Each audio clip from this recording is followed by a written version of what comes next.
And there we go. Yeah, well, welcome everyone. This is your CPO 7 meeting here.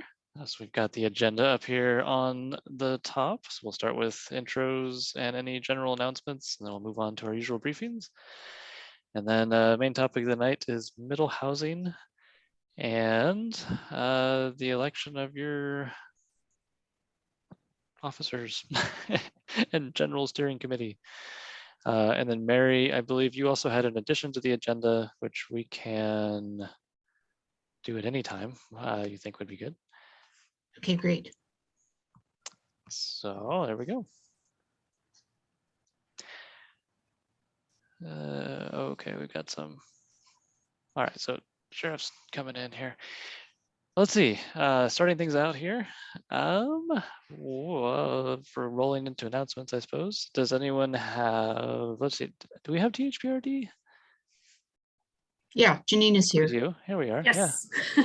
Would you like to, we're going to mix up the order a little bit. Would you like to lead off? Sure. Janine Restad, Planning Manager for Tualatin Hills Park and Rec. We have a lot going on, and Andrew, I can email our sheet to you, but we're hiring. Check it out on our website. We have lots of opportunities available. At our recent Oregon Recreation and Park Association conference, we received an award for our new naming process. You're seeing new names coming to your parks and trails in North Bethany that are a result of this process. We have a senior giving campaign. Seniors were really hit hard with COVID. We are finally gearing up, opening the Stewart Center, or that has been opened. So with the Tualatin Hills Park Foundation, we're hosting a senior giving campaign, and you can make a donation for a monthly pass to help seniors get back into the center.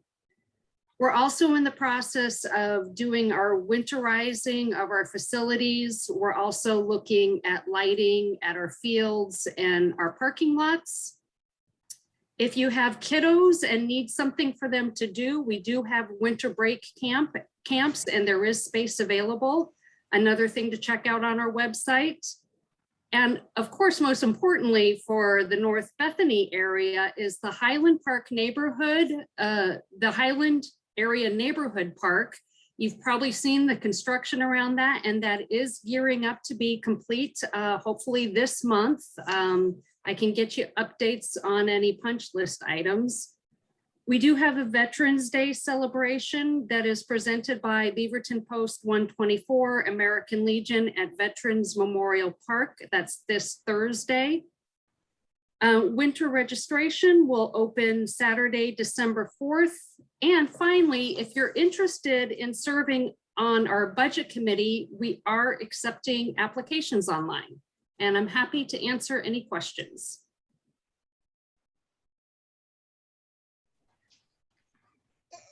Let's see, any hands, any questions?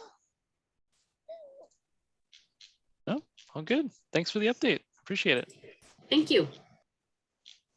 All right, do we have anyone from the Sheriff's Department? Yeah, we do. Would you like to give an update? Sure.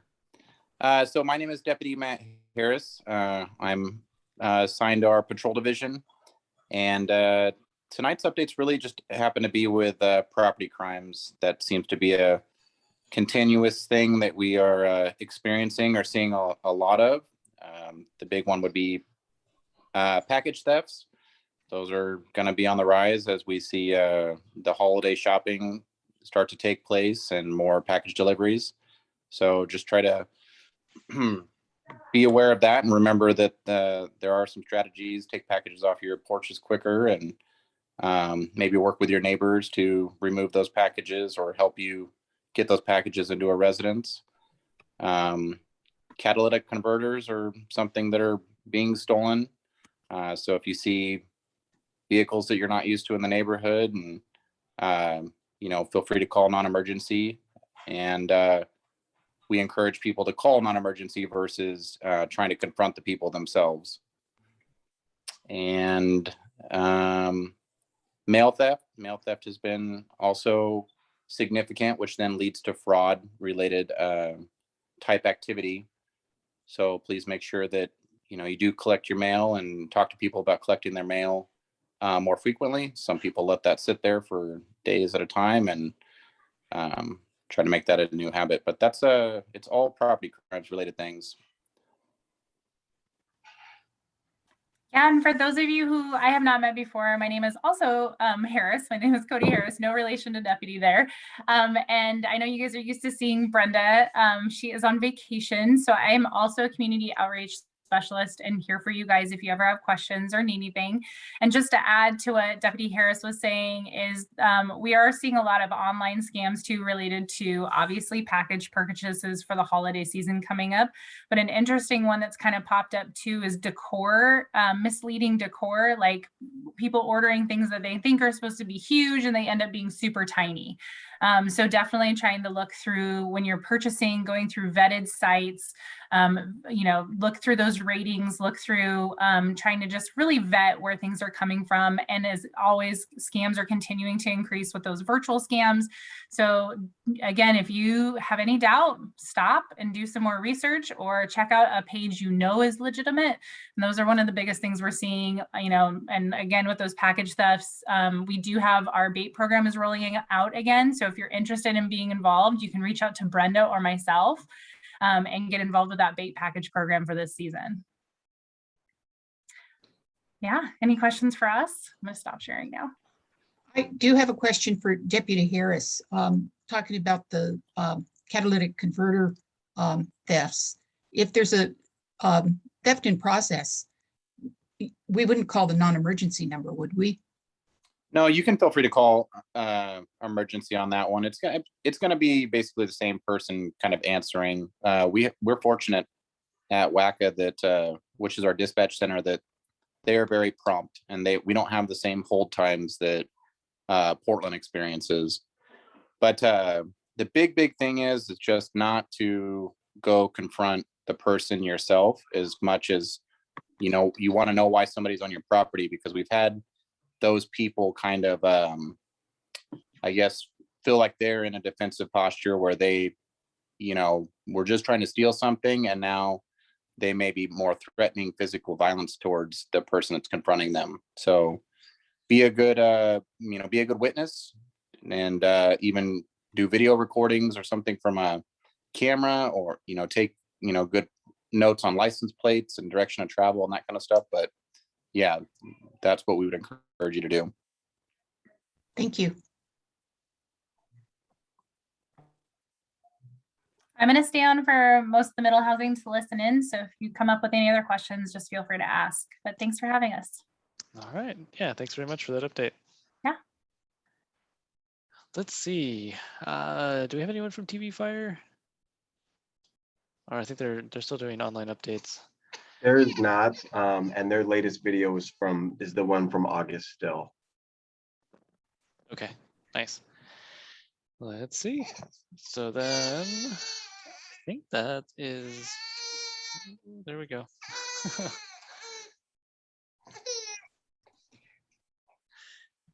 Sorry. Andrew, can I go ahead and take up the issue of Springville Road?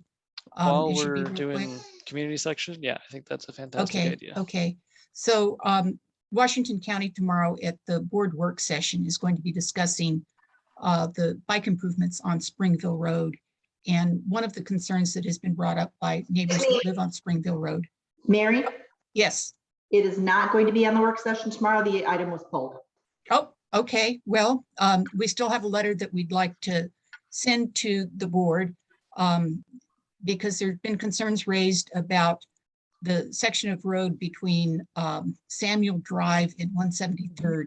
Can somebody actually pull up a Google map to show that? Andrew, can you share that?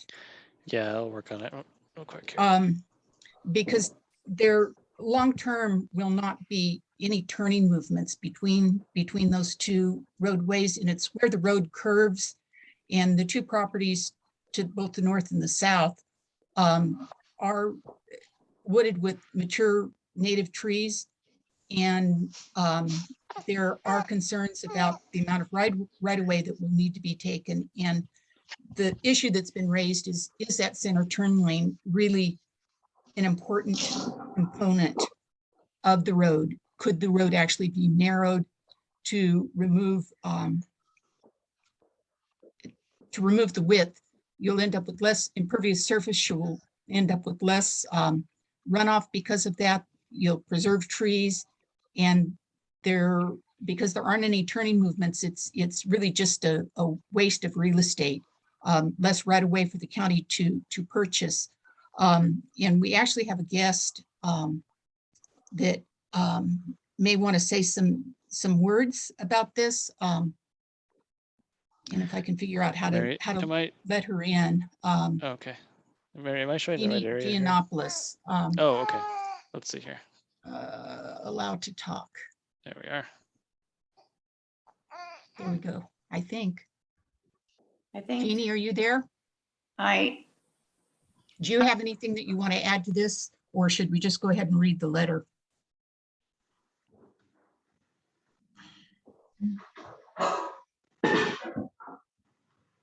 can you hear me? Yeah, we can. Okay. Did you want to read the letter or do you want me to just?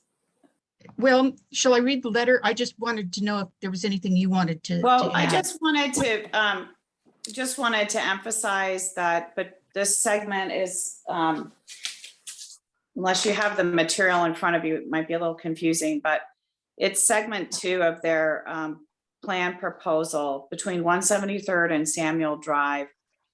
There are absolutely no turning outlets or no reason to turn north of Springville. So it'd be just to the, yeah, right there where you're showing, just south, pretty much along the soccer fields there.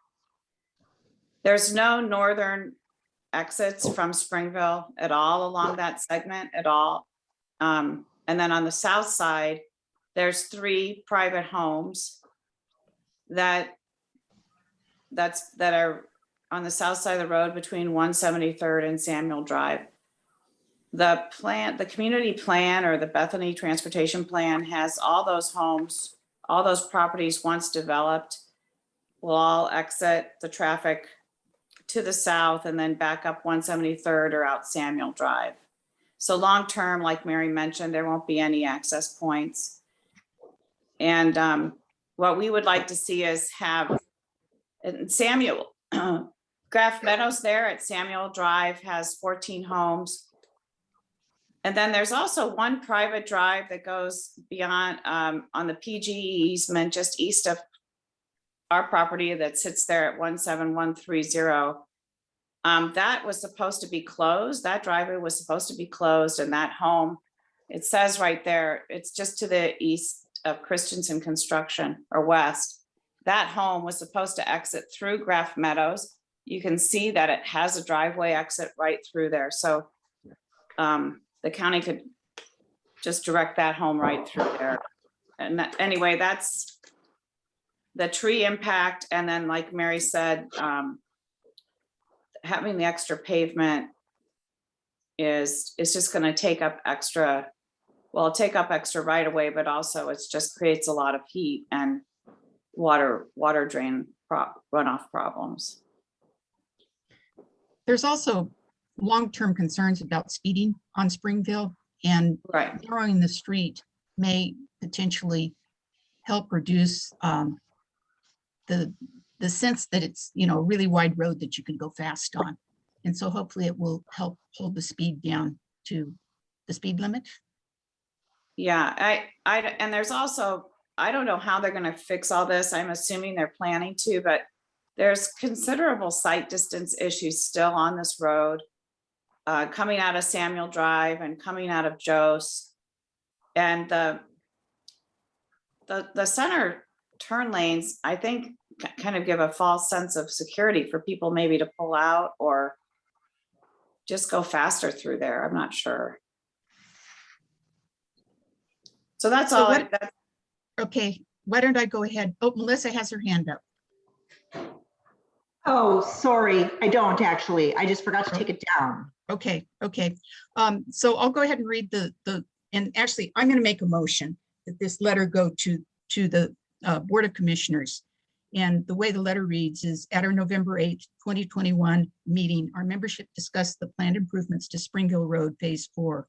Concerns were raised about the impervious surfaces created by the continuous turn lane in areas where provisions for turn movements will not be needed in the future, and impact of the wider road on existing mature trees and traffic speeds.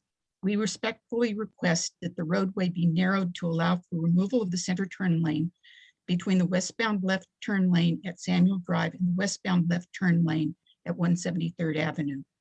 Removal of this unneeded center turn lane will help reduce the amount of impervious surface dedicated to the roadway. Retention of more mature trees will reduce environmental damage of this road project and will increase the screening and buffering to the adjacent homeowners. Narrowing the roadway width could help reduce speeding, thus improving safety for both area residents and the traveling public. So is there a second for that?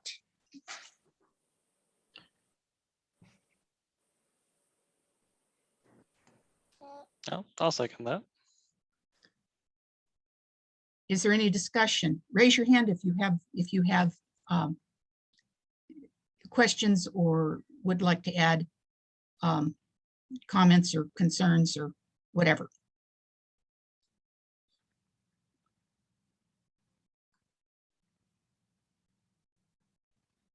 Are we seeing raised hands anywhere? Just checking. I don't see any hands raised. Oh, Alexander has an issue.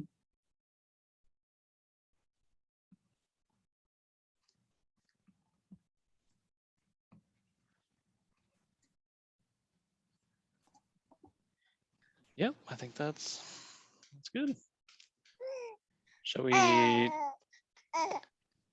So Mary, is that what you need? Should we take a vote? Yeah, let's Or- go ahead and take a vote. And Okay. anybody who lives or owns property or owns a business within the boundaries of CPO 7 are able to vote. And so the tricky thing here is figuring out who is attending this meeting that isn't eligible to vote. So we know Melissa DeLizer is not. I guess maybe raise your hand if you don't qualify for any of those.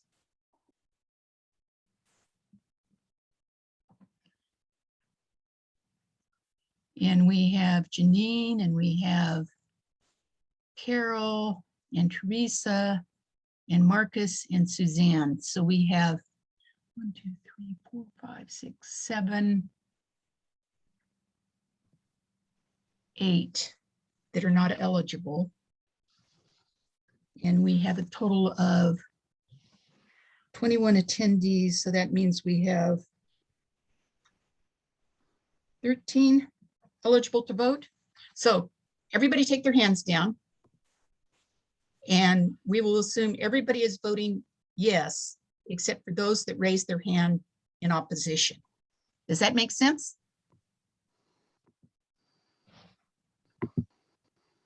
And it looks like we have no one in opposition. Now raise your hand if you want to abstain.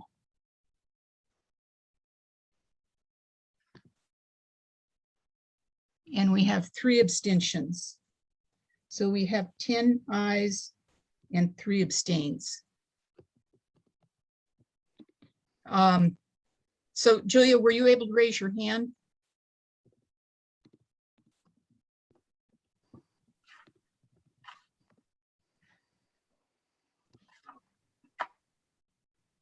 Oh, okay, great, great. Okay, so the vote stands at 10 ayes and 3 abstains.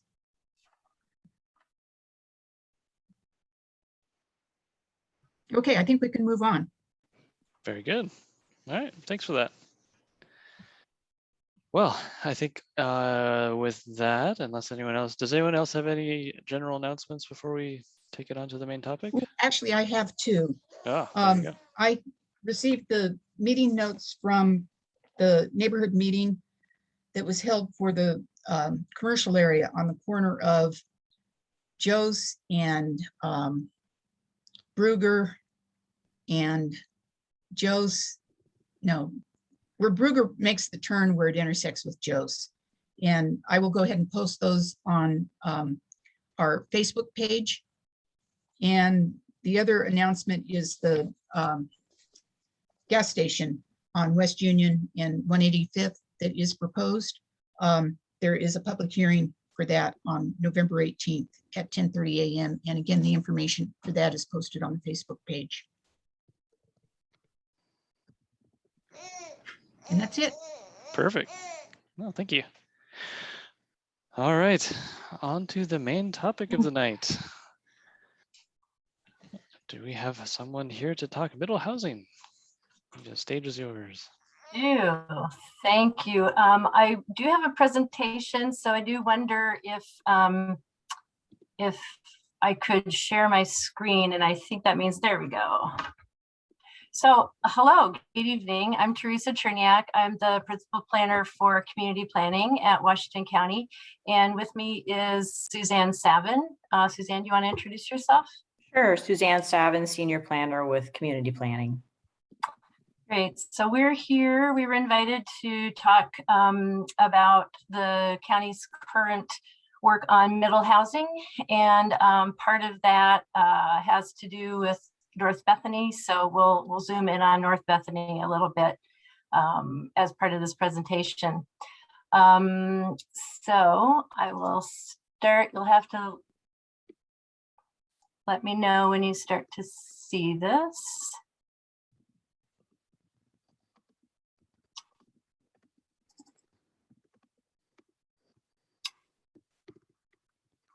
And are you seeing the presentation as a slideshow? Yep, it's coming through fine. Okay, perfect. And just the slideshow, you're not seeing my notes or anything? Just a slideshow. Perfect, perfect. Many of you probably have heard of House Bill 2001, the Middle Housing Bill. Many people are calling it the Housing Choices Bill. It was passed by the state legislature in 2019.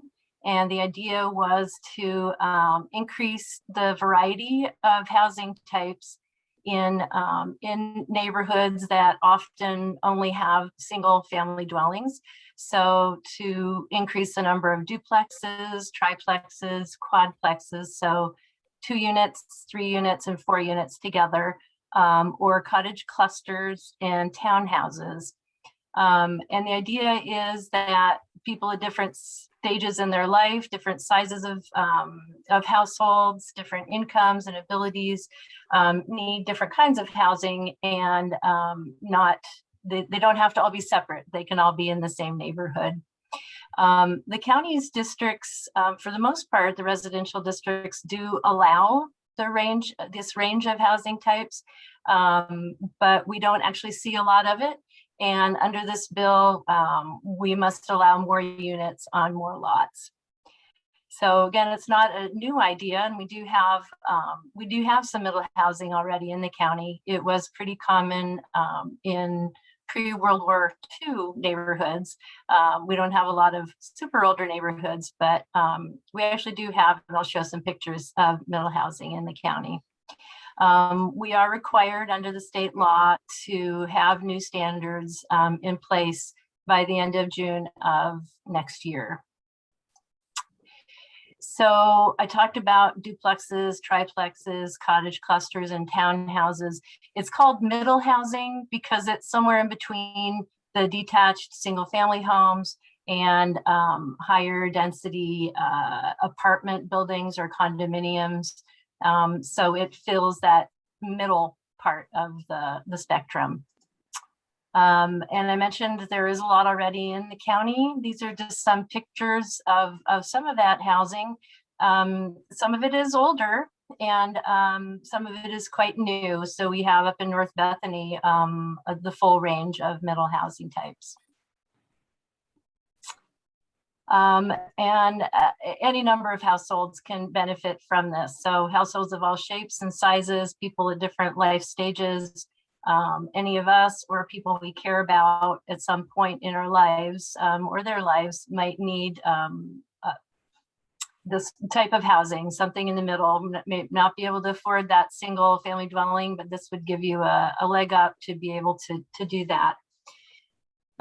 So we're trying to just really make the point that this is important housing to have in the county, and we are through this legislation and through the county's regulations encouraging this type of housing to be developed. So the rules, there was the bill, HB 2001, and then there was a set of rules that were adopted. The rules lay out all the details for how the law gets implemented. And it prescribes that we allow a duplex on any residential lot that allows a single detached home.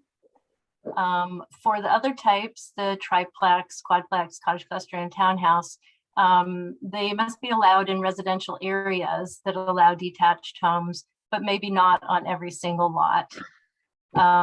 We can provide some limits for goal protected lands. So goal 5 natural resource lands the middle housing can be limited there. And then on undeveloped parts of master planned communities. And I'll talk a little bit more about that. North Bethany is the only master planned community that the county has. And so there is some bit of flexibility we have there. We have to use the same approval process as detached housing in the same district. So the idea is that it should be as easy to develop this type of housing as it is for a single detached house. And the things like lot widths, setbacks, and heights need to be the same or no more restrictive than that detached housing is. There are some minimal design requirements that we're allowed to place on these housing types that could go above what we might have for single detached, but it's quite prescribed in the rules. So overall, for the unincorporated county, in purple, this shows the potential middle housing lots. So you'll see the unincorporated county, there's quite a bit north of 26, but all of these areas, except for the white areas, are the areas that maybe are commercial or mixed use or future development, industrial. Otherwise, all of the residential lands in all of these districts will be potentially eligible for middle housing.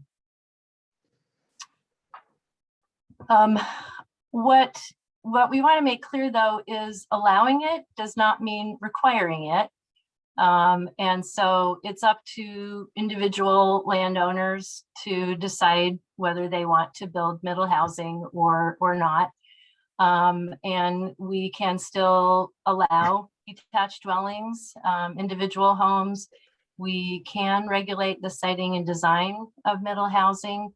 And if the board chose, we could allow middle housing in more locations beyond what the law says. So it's kind of a minimum that we must do. What we can't do is discourage the development of middle housing through trying to put on any what are called unreasonable costs or delays. So try to put more regulations on that could discourage it. We're not allowed to do that. So we have, I'll show in the next slide the timeline for what's been going on and where we are right now. But we have been working a lot as staff. We've been making some of these kind of presentations to various CPOs. We'll be talking on Wednesday with the CCI Code and Ordinance Subcommittee. We've gone to some development forums, and we're going to start a more fully fleshed out public process in the next couple weeks. We have had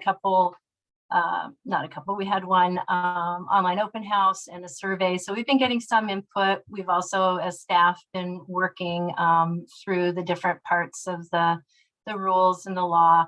And some of our earlier thoughts about changes to our development code include that we will be developing county-specific regulations based on the rules.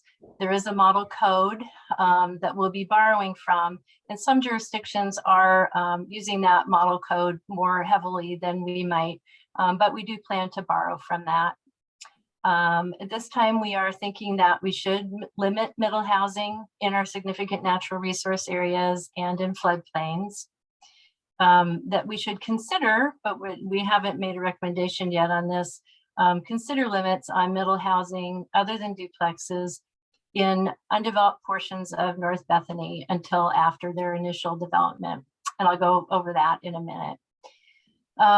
There are minimum lot sizes and parking limits that are in the rules, and we do believe we should apply minimum lot sizes.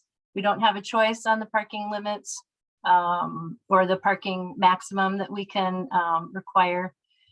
And potentially we would be recommending allowing some parking reductions.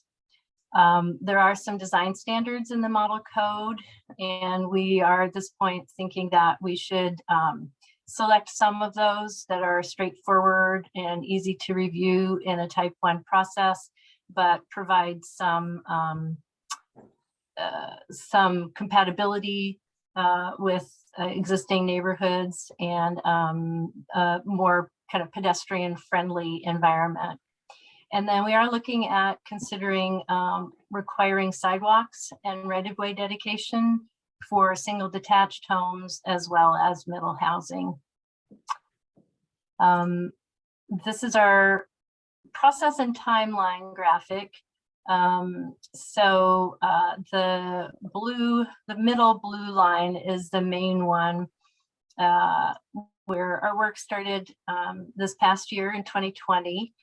We were part of the rulemaking, and we were doing research and analysis, thinking through code concepts and policy considerations. And now we're code writing, and toward the end of the year, we're looking to file an ordinance. We do have, like I said, a website. We had an online open house and survey, and we have just hired a consultant to work with us to do more equity focused outreach. And that will be, we'll be doing that along with some transportation work so that we're not inundating community people with way too much stuff. So you'll be hearing more about that outreach soon. And then we'll, next year, February-ish, we'll be starting hearings with the Planning Commission and then go to the board. We don't expect that all the work will be done by the time we have to have this adopted at the end of June. So we'll be doing implementation and probably some additional code changes that we aren't able to get to in this first phase. So North Bethany specific. I mentioned that the rules do allow us to place some limits on middle housing within undeveloped residential areas of master planned communities. We must allow duplexes everywhere, so it's not a limit on all middle housing, just the other types. North Bethany is the only master planned community in unincorporated Washington County, and there are some undeveloped portions of North Bethany, and I'll show you a map, the next slide. So we're looking at whether the county should exercise that option to limit middle housing in those areas. So here's the map of North Bethany. You were just looking at Springville Road, and Springville Road is that main road on the bottom there. You can see Portland Community College, Rock Creek is a big blue, and then Kaiser Road goes up kind of to the right of the center. A lot of area has been developed already. And so the The parcels with the darker lines, those are all subdivisions that have been approved and where houses for the most part have been built. There are some parks the park land that's still being acquired, and you can see that area. And then the areas with the lighter lot lines have had their preliminary approval, but they don't have a final approval yet. So those haven't developed yet. And then the parcels that are outlined in yellow, those are the parcels, and there are, I think, just 5 of them, excluding the future park, that have no development approvals at all. So they are completely undeveloped at this point.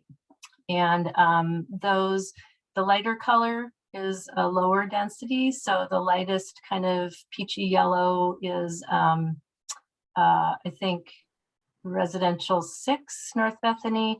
And then the slightly darker is 9, and then up to 15 units per acre. So that's what's left that has no development on it. And that's primarily the area we would be talking about as being undeveloped. We expect that the areas that have the preliminary subdivisions or the preliminary plat approvals, we expect that those will continue on, and possibly even by the time our regulations are developed, they will have their final approvals and they'll be starting to construct. So it's really these other areas that have nothing yet. So what this means for North Bethany, like I said, duplexes will be able to go throughout our 6, our 9, and our 15 North Bethany lots. Other middle housing types could be proposed on existing lots if those lots meet the minimum lot sizes. And a little bit of analysis that we've done on North Bethany, 85% of the lots are under 5,000 square feet. And under the lot sizes that we are considering, only a duplex would be allowed there. Then that lot size would be too small for the other types of middle housing. For the undeveloped lots, the likelihood of middle housing is, as I mentioned, probably pretty low for those lots with preliminary approvals. But the ones with no development approvals, they may be more likely to develop with middle housing. They do have pretty limited development potential. I think they're about 16 acres total, but there could be some potential there. So the options that we are looking at are to either limit middle housing other than duplexes within those portions of North Bethany that weren't developed. This is the date that the state law allows us to use, or we could use a later date. And then once an area within North Bethany is developed, all middle housing provisions would apply, just like every other area in the county.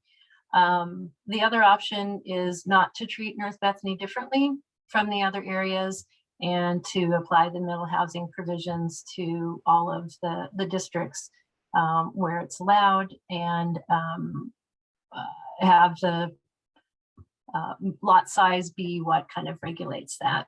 So those are 2 things that we're considering. We have talked with the Planning Commission, and they had a number of questions and thoughts about it, and they did ask that we come out to CPO 7 and talk with the CPO and get input from you all. So that's part of why we're here tonight. So I'll just end now with the last slide of how you can be involved. We do have a lot of materials on our website. We have briefing memos if you wanted to dive into any of the specific topics that we've been doing for our Planning Commission work sessions. So you could get quite educated, or you could get more of an overview, however deeply you want to get involved in it. If you are interested in future outreach, please do visit the website and sign up to receive updates. And you can actually, if you don't want to do that, just email us at Let Planning and let us know if you're interested in updates, future focus group, other outreach, and we can get you on our mailing list. And then please do participate when you do get that information. So I will stop there. Hopefully we haven't gone too much over time. And Suzanne and I can answer questions. Oh, perfect. Thanks for taking questions. So we got, I think, let's see, I saw Mary had a hand raised, and then there's also a question in chat here as well. So Mary? So the map that you showed with one of your initial slides that had the purple areas. I think one of the things that needs to be stressed is that the areas in the cities are actually going through a similar process. And that's why they don't have, you're not showing potential there for middle housing in those areas. Yes. Yes, very good point. So this is a statewide set of regulations that all of the cities and the counties within Metro, as well as cities over, I believe, 25,000 population throughout the state, are required to make these changes to their codes. So yes, the map with the purple that I showed is the urban unincorporated area. The light gray was all of the cities, and all of their residential areas will be subject to the requirements. They'll be developing their own version of it based on the rules, but they'll have their own. Thanks, Mary. Okay. Question in chat from Mickey Spar. The HOA does not allow multifamily dwellings. Do HOA rules overrule any of these? For example, could an owner tear down a single family home and build a duplex or triplex? So HOAs are governed by covenants, codes, and restrictions, CC&Rs, and those are private agreements that people make when they enter into a homeowner association. And the county doesn't enforce those. Those are enforced privately. So our regulations may allow it, but the CCR may limit it.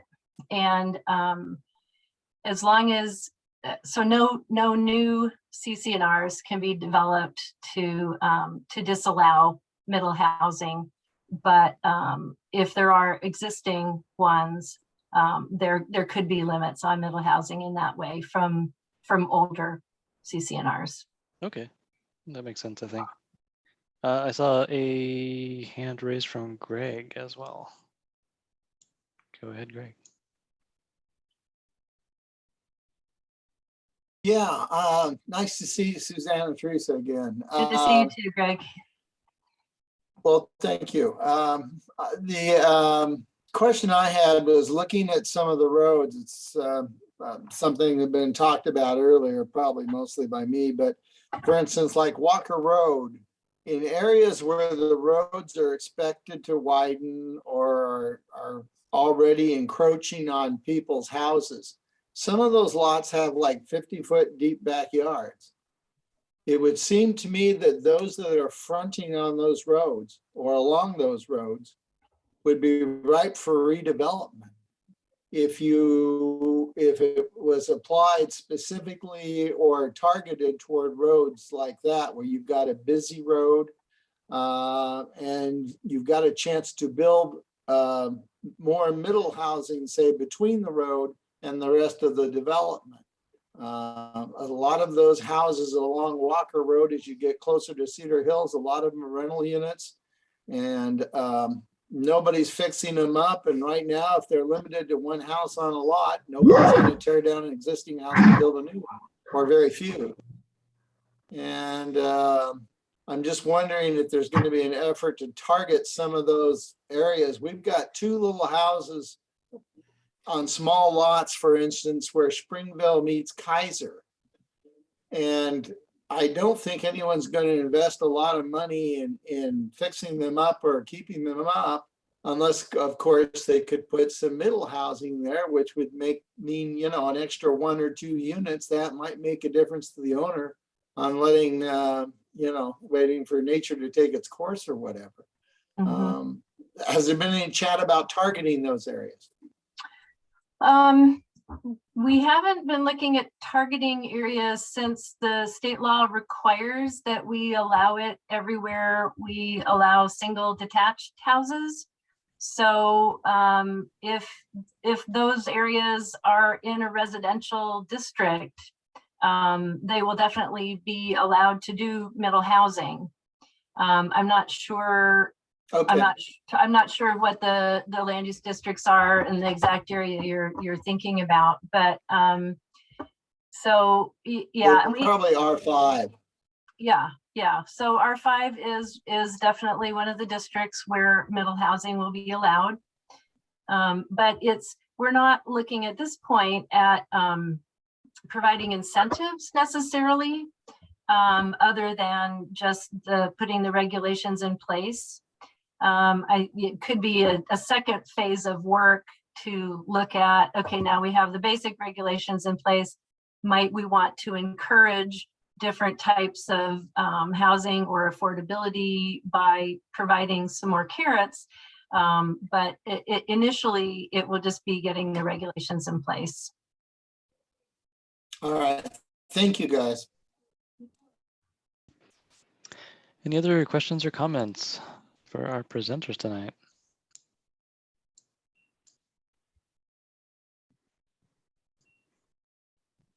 Well, awesome. I found that really informative. Thank you for coming. It's going to be cool to see how things develop up here.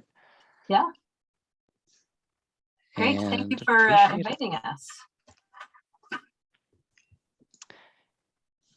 Thank you very much. Okay. Let's see. Next agenda, Mary, I believe is elections of all things. Let's see. How do we want to do this? Well, I actually had Brandon Phillips has agreed to serve as recording secretary. Ah, okay. And I think my arm has been twisted to take on corresponding secretary. Only the best. And I'm wondering if we can twist Greg's arm to serve again as potentially Vice Chair Bethany or Vice Chair attending community CCI meetings.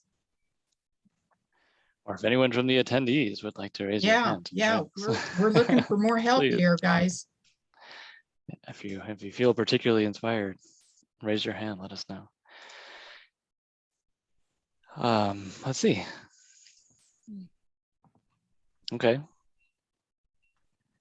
Greg, he's raising his hand. Yes, Greg. Well, I'd be willing. I would be willing to take on some kind of junior role. It didn't involve, of course, writing, unless all I had to do was hit a record button. But yeah, I'd be happy to try and do a little more for the moment. So the Vice Chair Bethany position is open, or the Vice Chair with the requirement to attend the CCI meeting is open, or you could just be a CCI representative. I'd be willing to do the CCI Vice Chair thing. Okay, great. Sweet, thank you, Greg.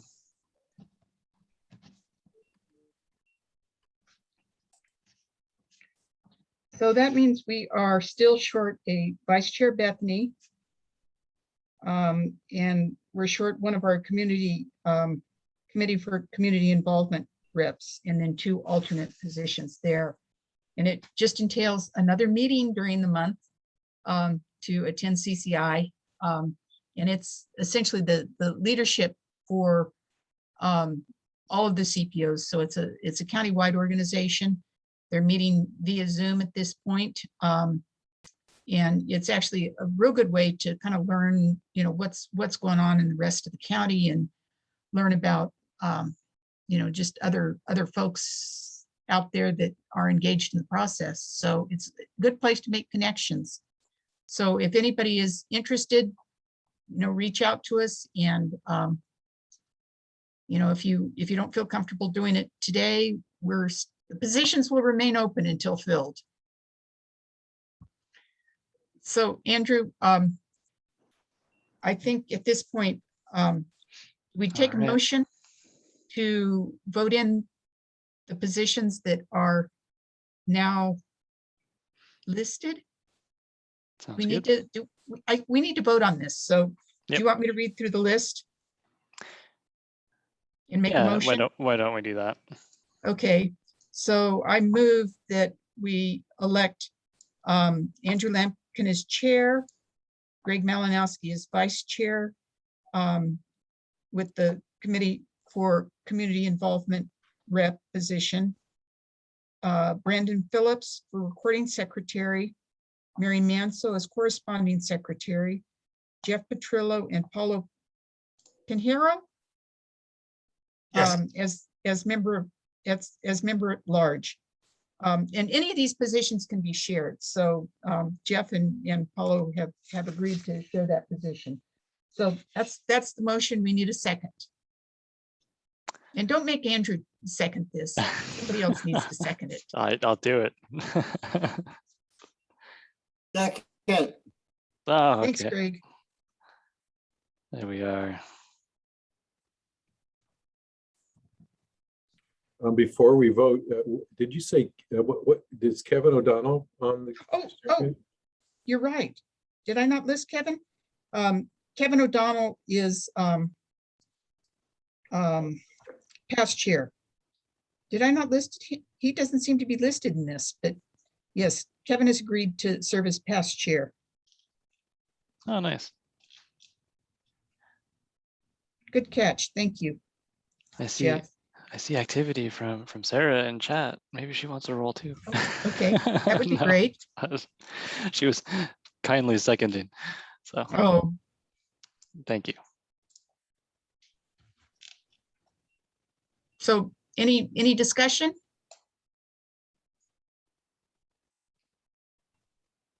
I think we can take a vote. Yeah, not for me. And again, we have to go through this process of deciding how many people we actually have. Well, it's a little bit less here, so that's good. Yeah. So it looks like we have 13 people now, and Cody Harris is not eligible to vote, and I believe she's the only one. So we have 12 right. voting members.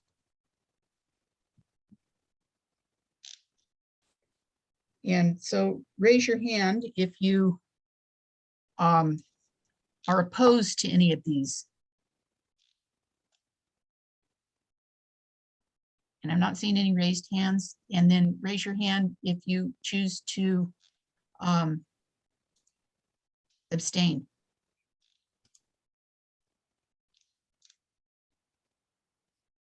So it looks like we have 12 in favor of that slate of officers. I Alrighty, think we're done with that. we'll keep the lights on. Thanks, Mary. Thanks for running that.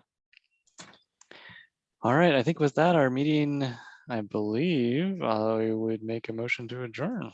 Andrew, this is Jeff Petrillo. What? I came late because I was on another Zoom call.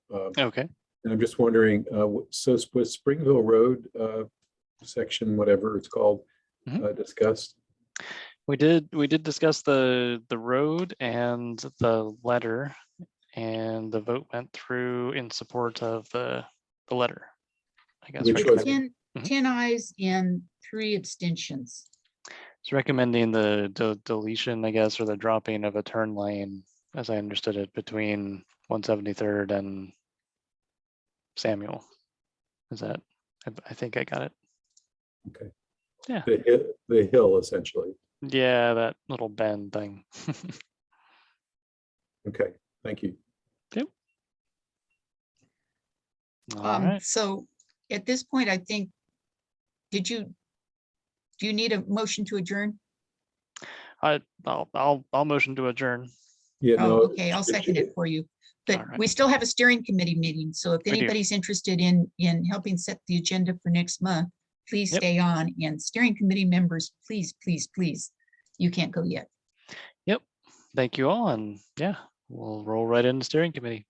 And By the way, everybody's welcome to stay. if everyone, if you stay in the attendees list and steering committee, I'll just promote everybody so you can talk freely. So if you're interested in participating, stay around. All right. And I will stop recording here because there we go.